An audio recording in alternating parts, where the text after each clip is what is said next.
Welcome to the Encore Audio Archives YouTube channel. I'm Taper Dave, and this is my channel. I've uploaded hundreds of talks here that I've recorded at meetings in West LA, and I've also recorded conventions starting in 2013. I've got a bunch of those up. And Walt and Mary Murray, the original owners of Encore Audio Archives, started the company in the 80s, and Walt recorded Joe and Charlie's and a bunch of stuff down in Vista, California. My sobriety date is June 20th of 1994. I hope you find something you like, so please like and subscribe to my channel and comment down below.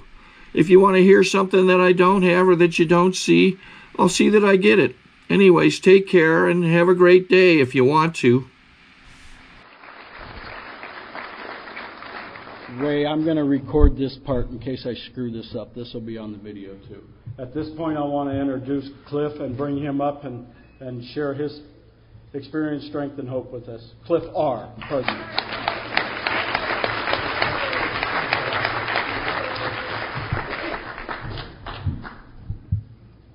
Hi, I'm Cliff Roche, and I'm an alcoholic. Spelled R-O-C-H-E.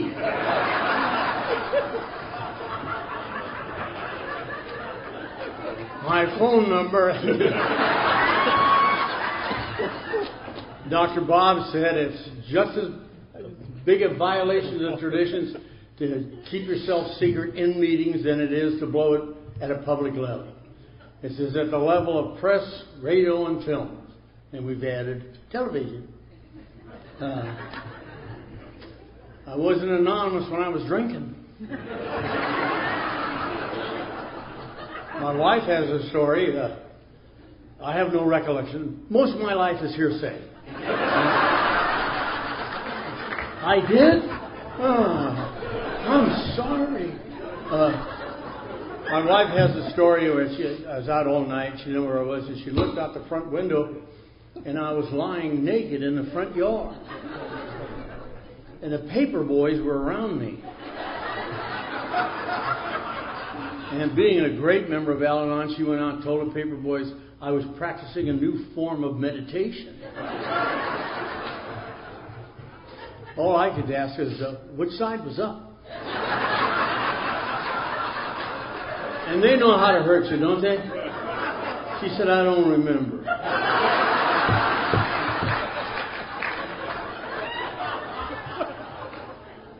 And all this anonymity, I've never seen a pack load of reporters hanging around one of our conventions. You know, with their pens ready to write. They don't know we're alive, for God's sake.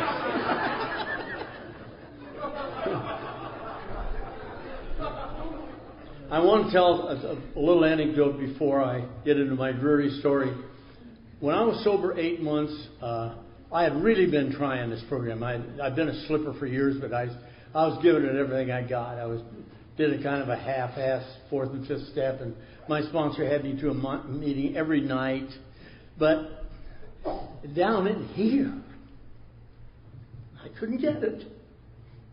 And I didn't know what it was. And when I was 8 months sober, get control of yourself. My sponsor said we were going to go to a roundup. Giddy up, you know. I don't know what the hell he was talking about. So he and his wife took Pat and myself to this roundup, and I had 2 spiritual experiences. There was a guy in our area who always said, I'm Charlie and I'm a grateful alcoholic. And it just pissed me off. I had nothing to be grateful for. I always used to think, if I break your nose, will you still be grateful? And he just made me crazy. But I went to an Al-Anon little panel, you know, off in the corner where the Al-Anons are. And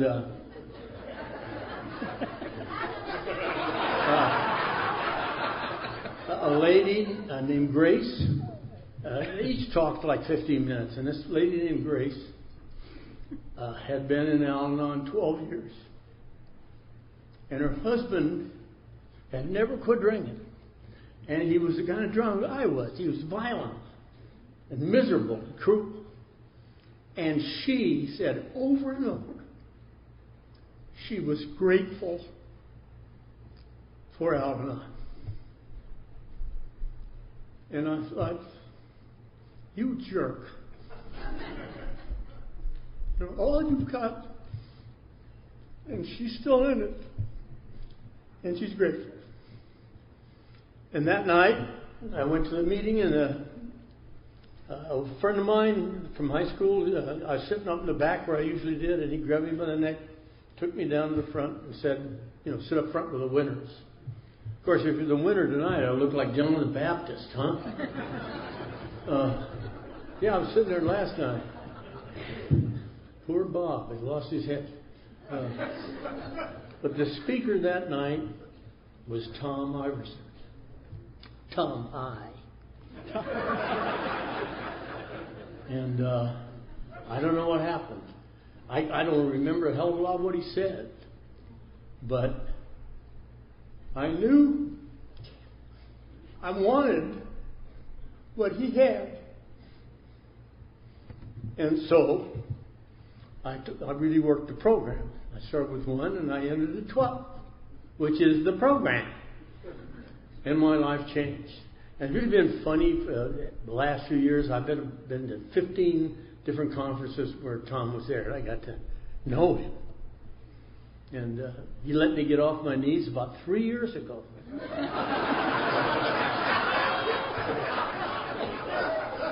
So if you miss tomorrow morning, you're going to miss it, pal. So anyway, the history of my drinking is pretty easy. I can sum it up with the first 2 times I drank. First time I drank, I was 16 years old, and I was in high school, and I was about 5'9", or about 5'2", and weighed 89 pounds. 12 pounds of that was pimples. And I'd go to these high school dances, and there were only about 2 girls in the school I could dance with that were little enough, you know. But this other little weenie and I, we got behind the barn out there, and we had a half a pint of hot booze. And I got my half of the half pint down, and I was raised in an alcoholic family. Oh, really? Yeah. It was an Irish Catholic family. Say it isn't so. And they were loving, good people, but alcoholism just had them, and it makes for a lousy childhood, doesn't it? It really makes for a lousy childhood. My mother died on Skid Row in Los Angeles when she was 43 years old. And so I didn't want to be like them. But I don't know. I took that drink that night. I drank that half a pint. And I went to that high school dance, baby. I danced with all of them. Hey, come on, baby, let's go. I didn't care where my face was. Let's go, let's dance. Oh, and I did a lot of that bumping that night. Were you macho drinkers? You remember? Hey, watch where you're going. I bruised several guys' knees, you know. And that was my introduction.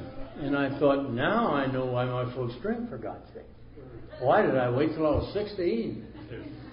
The second time I drank, we were out at a thing on Kern River near Bakersfield, where I was raised, and kind of a barbecue thing. And I drank a fifth of port wine all by myself. Because I figured it was that good with a half of a pint, a fifth would really get it. And it did. And I woke up the next morning in the Kern County Jail. Not a juvenile facility, the tank in Kern County Jail. I was beaten beyond recognition. Some of them, people filled me in later, you know. I'd try to whip every guy there, and they'd all beat hell out of me. I tried a couple of smaller girls, same result. Later I tried a deputy sheriff. And you know how that works. So I'm just beaten beyond recognition. Somebody had puked on my chest. I never caught him. I'll search for that guy. And They were rattling the bars to get us up. And you talk about terror. I'm 16 years old. I'm beaten to a pulp. I'm sick. And I'll never forget what I said. I said, I'll never do that again. And I never did. I never drank port wine again. To this day, I have not drank port wine. So that's kind of my drunk-a-log, you know. Lots and lots and lots and lots and lots of times I had a good time drinking. After the age of 16, I don't think I ever had a really good time where booze wasn't involved. I mean, maybe it was only 3 beers at a ball game, but booze was part of my life's existence, and that's what meant fun. I used to talk about fun. You know, I'd get beat to a pulp and go to jail. Fun. Finding your car at the bottom of a ravine in the morning with you in it. Fun. Alcoholics Anonymous is the only place where they know what you're talking about when you say fun. Al-Anons have fun. But we have fun. They just don't understand us.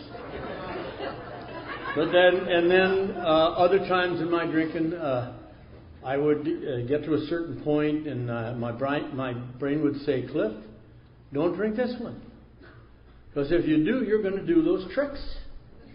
So I always said, "Well," you know. And then I would drink the subsequent drinks, and I would go crazy. I was a madman. I would just did things that were embarrassing and humiliating and vicious and violent and cruel. Never remembered a thing. There was always blood, mine. I'm a good bleeder. You know, that's my defense.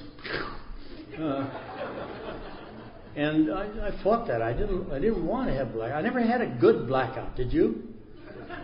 I've looked for years to find somebody who'd say, "Oh, I had a delightful blackout." Yes. Not one. And I met Pat in college right after I'd won World War II. And she was just this little doll. But she met me about 2 months before I met her. She was going out with my roommate dating, and they went to this party, and they saw this madman in the kitchen taking the glasses out and smashing them against the refrigerator. Somebody else's house. Crack. And she said, "What the hell's the matter with him?" And Earl said, "Well, he always does that when he drinks." And she said, "He needs help." The Al-Anon 4-letter word. He needs help. And so later on, I didn't even hear, and I fell in love with her, and we got married. We've been married 62 years.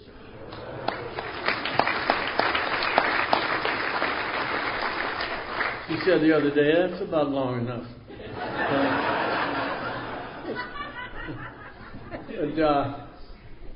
That's the way I drank, but I became a school teacher, a high school teacher, and that makes you nervous, you know, when you're the kind of drunk I am. You know, I commit felonies when I'm unconscious. Real felonies. And so they take your license away when you do that, for your teaching license. So I just became paranoid about blackouts. The first 3 years I taught was in a little town called Manteca in the San Joaquin Valley. And people who live there never have to go to purgatory. They've been through it. And then after 3 years, we moved to Oceanside, where we live now, and where I'm going to die. And I was a real good teacher. That's the only bragging here from you tonight. I was a really good teacher. I liked the kids. Kids like me. Had a lot of fun. Very successful, if that's not an oxymoron for the teacher. But the drinking, that paranoia about blackouts, I solved that problem by drinking every day. Does that make sense to you? You're an alcoholic. And so every day I had to calm myself down with alcohol. I didn't have to be drunk, but I had to have booze every day. Now, occasionally I'd have one of those famous blackouts, and and I'd suffer through it. But when I moved to Oceanside, being macho, I became a surfer dude. And I loved surfing. I loved surfing. Aside from drinking, it's the greatest thing that ever happened to anybody. I surfed until I was 74 years old. You should have seen me that last couple of years. The kids love it. They say, help Mr. Roche back on his board. There you go. And a friend of mine, another surfer dude, he got the idea of opening this surf shop down at the beach. And he is a drinker too. And so we opened this surfboard shop right on the ocean. This little room, it's all beat up. We painted it and put windows in and got a refrigerator. And a few months later, we got some surfboards too. No big rush there. We had these two chaise lounge chairs, and we sat there right on the ocean front every day and watched the sunset. Oh, nothing like watching sunset when you're bombed, huh? Somebody comes and says, I'd like to rent a board. Screw off, Charlie, we're watching a sunset. But my drinking was getting me in a lot of trouble. It certainly ticked her off. And one Sunday I went down to fix a board. The shop was closed. It was in the winter. Nobody was around. And I was by myself there in the shop, and I'm sanding this board and getting the resin ready. And I was really thirsty. I had a hangover. Oh, really? On Sunday morning? Yeah, really. And I opened the refrigerator to see if there was something to drink in there. Coke or something. And Woody, my partner, had been there the night before, and he left about this much vodka in a half-pint bottle. And there was some orange juice in the refrigerator. And I thought, that'll put the fire out. I was not a morning drinker like that, and I drank this little bitty drink, went on about, sanding the surfboard. And after about 20 minutes, my mind talked to me. Does your mind talk to you still? But I don't listen anymore. I don't pay attention to him. My mind said, shame on you. That was Woody's booze you drank. Why don't you go up to the liquor store and get good old Woody a pint? The kind of guy I am. That afternoon I got Woody a fifth. And I ended up crawling home on my hands and knees, 11 blocks. Fell into bed, got up in the morning and puked and puked and puked and puked. We used to talk a lot about puking, remember? Now you see throwing up. I puked. And I came out of the bathroom, and my pre-Al-Anon was standing there with that expression, And I said to her, I got to do something about my drinking. I'm getting drunk when I don't even mean to. And she had cut this whole thing out of the paper, little darling. It was in the want ads, the little thing we always had. If you want to drink, that's your business. If you want to quit, call Alcoholics Anonymous. I love it. I think it's perfect, isn't it? We're not a treatment center. We're not a hospital. We're not a do-good society. Hell, we're not even very nice people. But we'll go to the ends of the earth for you if you want to quit. If you don't, that's the way I put it anyway. And so I called the office of Alcoholics Anonymous. They sent a guy named Stan out to get me, and he took me to meetings for like 3 or 4 days. And I realized that I had been hasty. I wasn't really that bad. And you did not impress me. You really didn't. I kind of thought of you as... I remember I was laying a little Nietzsche on him the third night, and this moron said, well, we keep it simple here.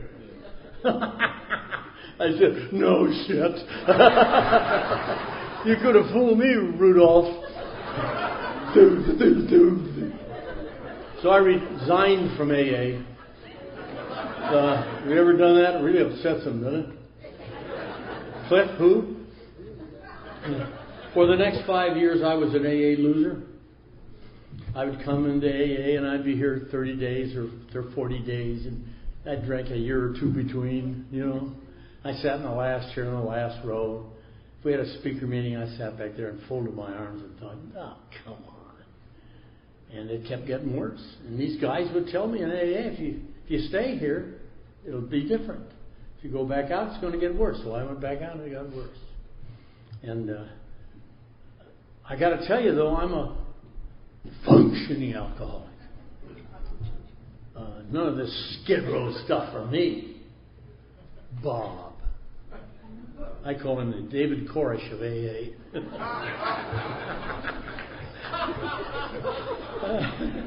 And the day I came to Alcoholics Anonymous this time, on the 13th of January 1970, I weighed 158 pounds. I had like 3% body fat. I would surf for like 3 hours and then get out and run 5 miles. I could bench press 285. Took me 20 minutes to pass a mirror.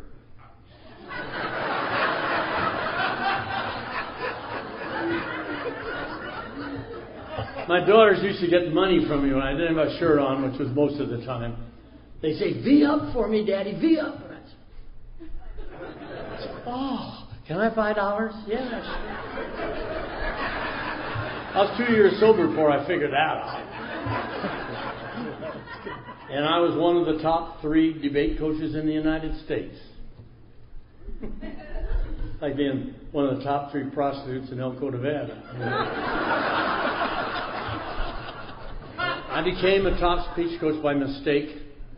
The principal called me in one day. He did a lot of that. But he'd gotten this flyer about this debate and speech tournament, which was being held 30 miles down San Diego State. He said, you're teaching a speech class. Kids could help you. And I said, okay. So I got like 4 or 5 wanted to give it a go, and we went down the 30 miles. We got down to San Diego State. We found that these things are big deals. There were like 50 schools participating. Probably 500 contestants, all in beautiful suits and ties, wearing Levi's and sweatshirts. What the hell do we know? And they killed us. I don't know what kind of drunk you are, but I don't care for losing. And they ground us in our dirt, what they did. And I'm steamed anyway. And I went in the coach's room. There's about 25 of them in there. And they've been doing this for years. They're all buddies. And they snubbed me all day. So I stayed there, snub me longer. One guy there really ticked me off. He had this beautiful steel gray hair. Took like 8 barbers to get it right. Beautiful silver hair. And he had about a $5,000 suit on. The other coaches did this when they went in front of him. And about 2 in the afternoon, he suddenly turns to me and says, where are you from?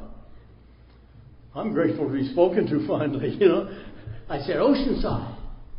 And he said, oh, where's that? 30 miles up the... He gave me a resentment.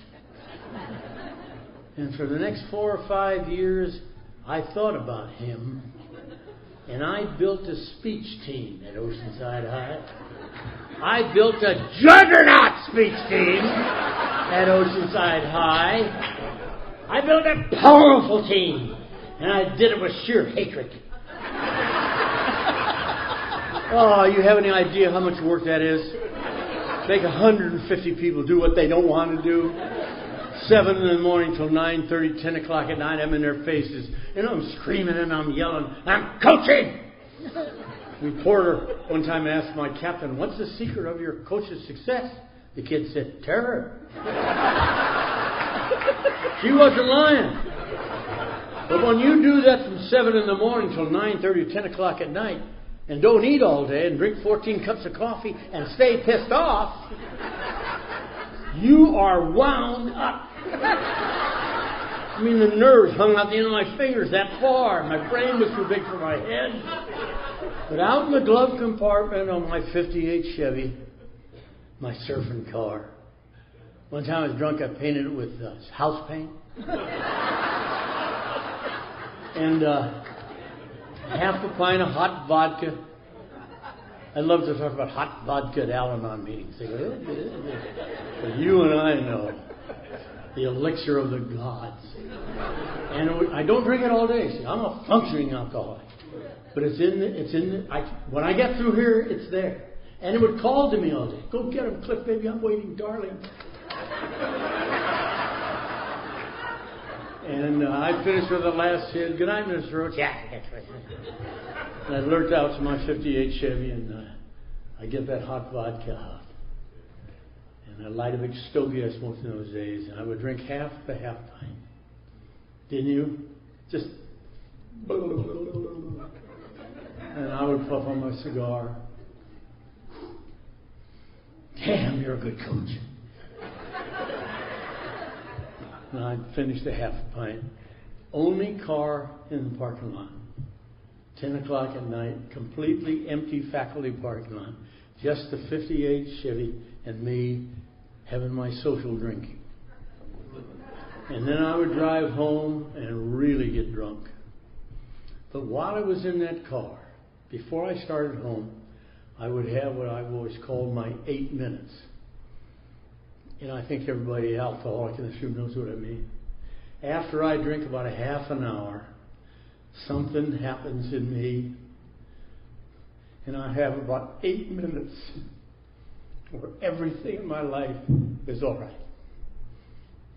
I came this close to dying for that 8 minutes, because it's the only real peace of mind I'd ever had in my life. If you'd have stopped me on the street and said, "What's serenity?" I would have said about a quarter of a half a pint of half vodka. And so I would drink that vodka, and all of us, and I'd drive home. And we had these 5 children. The oldest daughter was 17, and the youngest daughter was 7. There were 5 of them, and they were all loony. God knows she was crazy. No human power could have relieved my family. My daughter, the eldest daughter, she's in a sick relationship with some nitwit, and my oldest son is working his way through high school as a hashish salesman, and never had to give him any spending money, I'll guarantee. I said, "Hey, him up for a 5th once a week." "Yeah, Dad." What are you doing? Of course, his head went like this all the time. Called his mother, "Man." "Hey, man, what's for dinner?" Oh. He was a pip. He loved LSD. And I'd be right in the middle of a sentence, and he'd say, "What was that?" Of course, the shape I'm in by then is, "I don't know. What was it?" And my drunken mother-in-law lived with us, and she said, "I'll explain it." We used to listen to the explanation. That would blow my mind. But I want to tell you that everybody in that house was insane. We were all crazy. And not only that, there was a lot of hatred. They hated me, there's no doubt about that. And they were terribly angry with her because she wouldn't do anything about me. You know? And they didn't like each other that much. And it was just a sick, horrible place. I made my mother and father look like saints. I was terrible. But I built that speech team. And after a couple of years, we won one of those tournaments. But I'd say things to the gray-haired guy, "We know when it's time, don't we, huh? I think revenge is better than Christmas." The next year, there were like 12 or 14 tournaments. My team took first place in every single tournament. But I can wait. The next year, there was a tournament. There were 25 schools competing in the tournament. And my team scored more sweepstakes points than the other 24 schools combined. Then I went up to the gray-haired guy, and I put my nose right against his, and I said, "Do you know where Oceanside is now?" And he just looked blank. He said, "What are you talking about?" I said, "Don't you remember about 4 or 5 years ago? 4 or 5 years ago, you said to me, 'Oceanside, where's that?'" And he said, We just moved here from Nebraska. I didn't know where it was.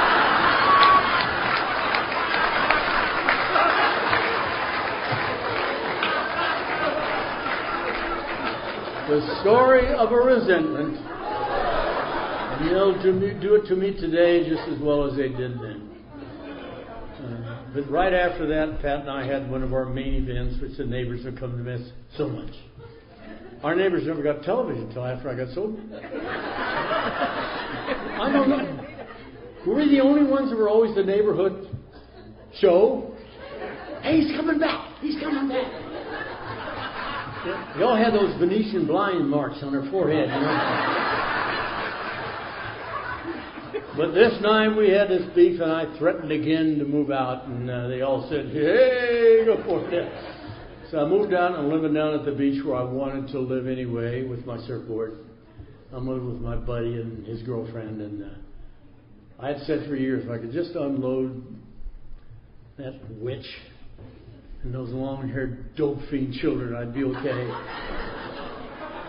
And I was rid of them, and it wasn't okay. And I was drinking all the time. I was missing work that I had never done. My old man told me, if you eat breakfast, go to work, you're not an alcoholic. It made sense to me. He never said a word about puking breakfast back up.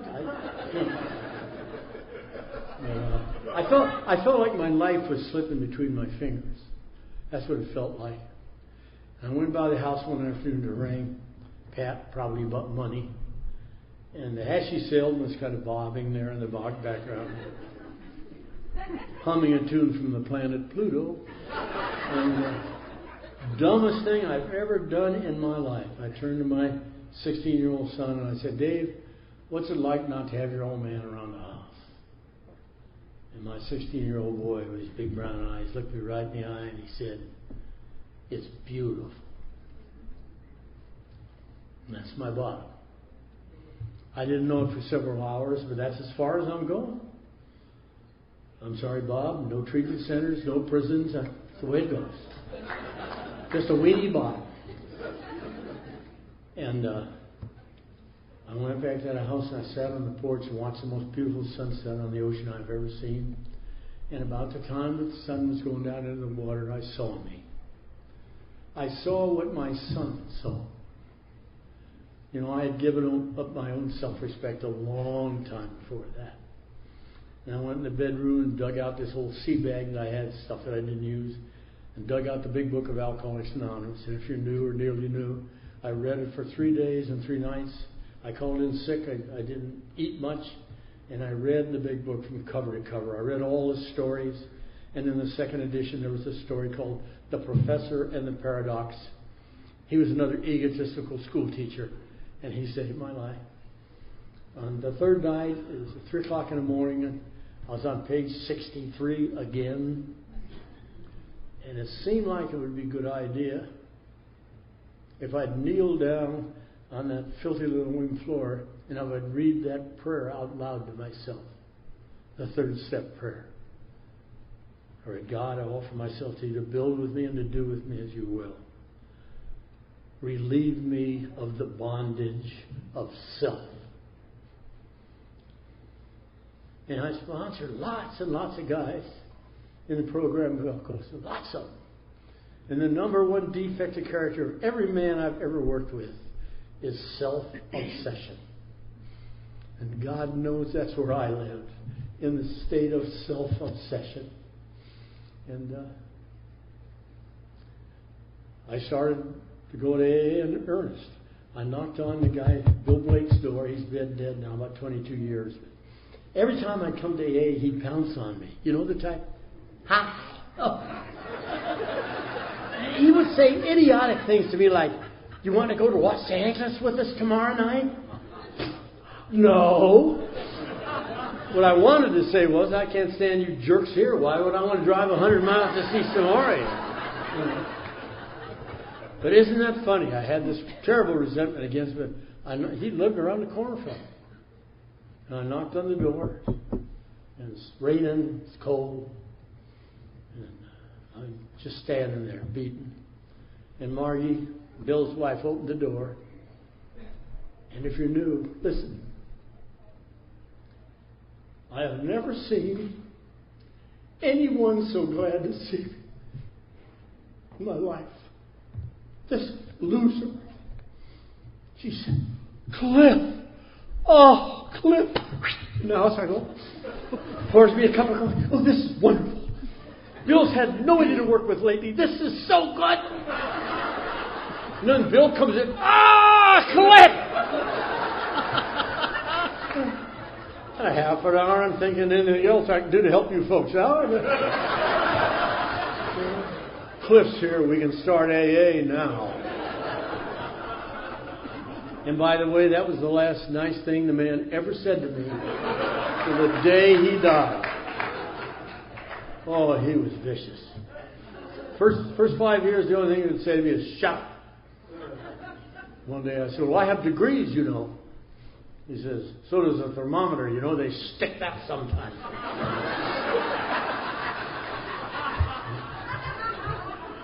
And he took me to an AA meeting every night for 2 years. You want to talk about love? Huh? This guy took me to a meeting every night for 2 years. He had 2 reasons. It was the only way I could make it. And number 2, my children had to see me every night. They were in bed when I got home. And Al and I had gotten in our family and was starting to work. So it was good for me and it was good for them. They even started talking to me. And everywhere we went, he took me to meetings where people were having a good time. I don't know about you, but that's the only kind of AA I want, you know. I want to go where they're laughing. I'm sorry, gray tunnel meetings don't do it for me. You ever hear Clancy talk about the gray tunnel meetings? Where the 6 guys sit around the table and stay sober. And sobriety's like this long gray tunnel and you trudge. And every year a cake comes down. Isn't that it? Don't look for me there. I'm going where the laughter is. I think laughter is the spiritual part of the program of Alcoholics Anonymous. If you're new or nearly new, it is a spiritual program. Every bit of it. There's nothing but spiritual in this program. Not religious. Absolutely nothing. Now, if you want to be religious, that's fine. We don't care. But it's a spiritual program. And he taught it to me. That's the way he believed, and that's the way I believe too. Whatever was wrong in my life, he told me to do something for you. Does that make sense? You know, I'd come over from my house and bang on the door. And he'd say, oh, come on in, Cliff. I said, do you know what they're doing over there now? And I'd scream and yell and curse and tell him all my troubles. And I'd end up sobbing. He never interrupted me, you know. You know how they listen? I've always found it's good to make a little noise once in a while, like, huh. Then they think you're paying attention. They think you're paying attention then, you know. Well, I would finish with these massive problems. And he would say, go get Al and take him to the meeting. We're having a nervous breakdown here. What the hell is it? But I was afraid of him, so I'd go get Al, who I despised. He'd been slipping 10 years. I only slipped 5. And he had no driver's license, of course. And he was the biggest blowhard the world has ever known.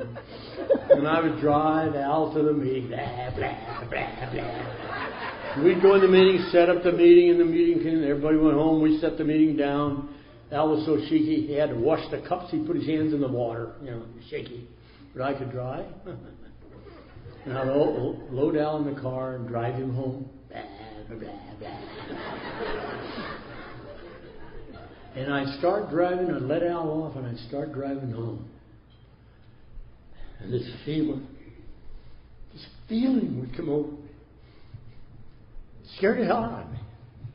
It felt so good, it just frightened me. You know, it started like right here.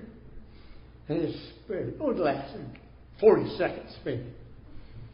But I want to tell you, it felt better than the 8 minutes ever was. It felt better than the 8 minutes ever was.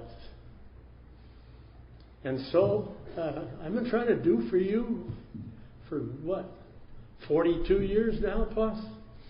And it grows on you. It really does, doesn't it? You get used to caring about other people. You know, all my life I knew what was wrong with me. I've always known. I've known since I was 4 years old. I have never been loved enough. It's true. And my sponsor recognized that, but my sponsor recognized what my real problem was, and he never told me. He never once mentioned it. He knew my real problem was I have never loved enough. I didn't know how to start to begin to learn how to love. So what he did, he made me take loving actions for you that made no sense whatsoever.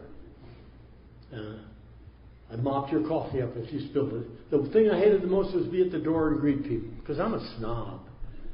How are you tonight? Like I really... and, you know, greet at the door, clean up the meeting, do the cups, and nothing that made any sense. But it grows on you. And the most important thing he did, we got a lot of 12-step calls in 1970.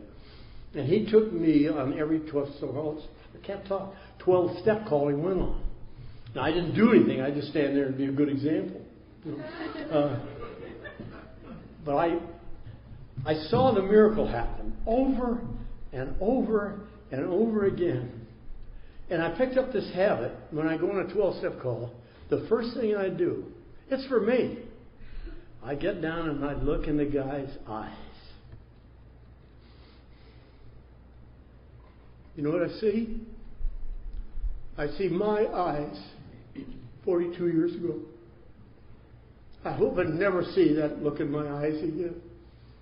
And hundreds of times I've taken a guy, taken him to a meeting, one meeting, go to a coffee shop after a meeting and look across the table, and the power's in his eyes.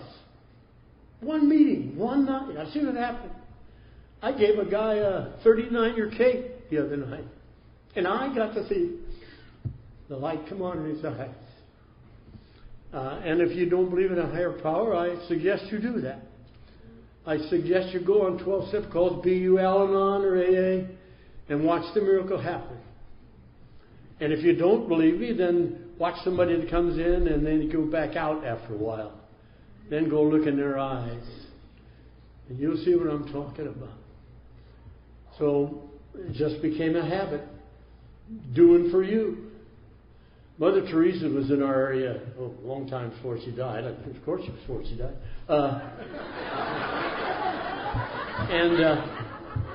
She had a heart attack and was in the hospital. And a buddy of mine was a cardiologist taking care of her. He said, Cliff, you cannot be in a room with that woman and know she's a spiritual giant. You just feel it. And about that time, this reporter had asked her a question, and her answer was in the paper. So I cut that out and carried it with me till it turned brown and yellow and rotted away. Because Mother Teresa answered the question like this. She says that the fruit of faith is love. And the fruit of love is service. And the fruit of service is peace. I will comprehend the word serenity, and I will know peace. Because the fruit of service is peace. And that's what my buddy was talking about last night. You have to give it away to keep it. And it's so much fun. Don't you love to make fun of newcomers? God, that's fun. Tell me again your problems. The great Jewish theologian Martin Buber said, there's only two emotions in the world. There's only two. There's love and there's fear. And then he said, they are mutually incompatible. I can't be in one if I'm in the other. It is impossible. And so you have taught me through the years to stay in love. I love everything about this program, everything about it. And I can't conceive of myself ever going away. My favorite show is Chorus Line. Oh, what a good show that is. And in the show, the guy who has a voiceover kind of thing, there's this old bag dancing in the chorus, and she used to be a big star. And so this guy really gets on her and he says, what are you doing? You're still up there hoping, you know, your time has passed. You're in the chorus when you used to be somebody. What are you doing for? And she said, you don't get it, pal. I do this for love. Doesn't matter if I'm front or back. I'm doing it for love. And last line of the song, the last two sentences, she sings, but she says, so I won't forget and I can't regret what I did for love. What I did for love.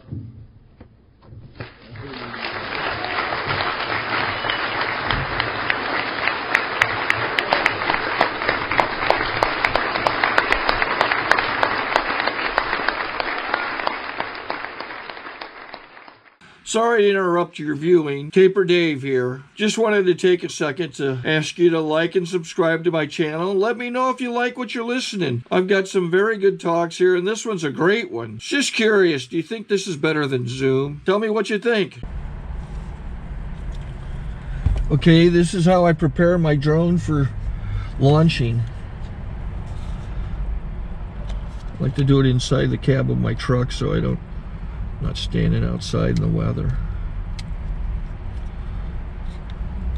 To install the joysticks for control, up and down, right and left, powered on. I have an Android phone that I use to connect it to the drone with. And it's actually controlled through the iPhone, through an app.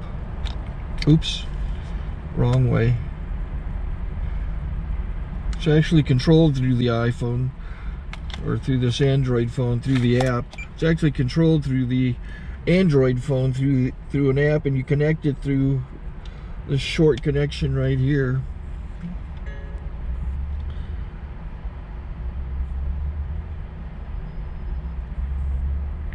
Remote control connected. Remote control's connected. So I pull out the drone. I have to extend the legs. Long legs extended first, then the short legs. Remove the gimbal protector. Set that aside, then power it on one short burst, then one long burst. I lay it down. So I have to go to calibrate. So the drone's not connected yet. It shows you here as this drone gets disconnected, even though the remote's powered on. So the drone has to establish it's connected. So I go into the app to calibration mode. First I'll calibrate the remote controller. Start calibration. Out, in, oop, out, in, up, down, and then this little wheel is to control the gimbal. So it's calibrated. Go to gimbal calibration, start calibration, and then it calibrates the gimbal.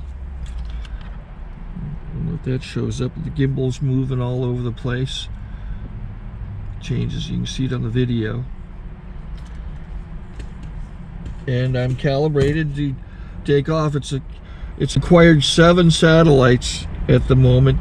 There are 26 satellites up in the sky, which it has to acquire before you can take off. So it's connected. It's got enough satellites. This is white.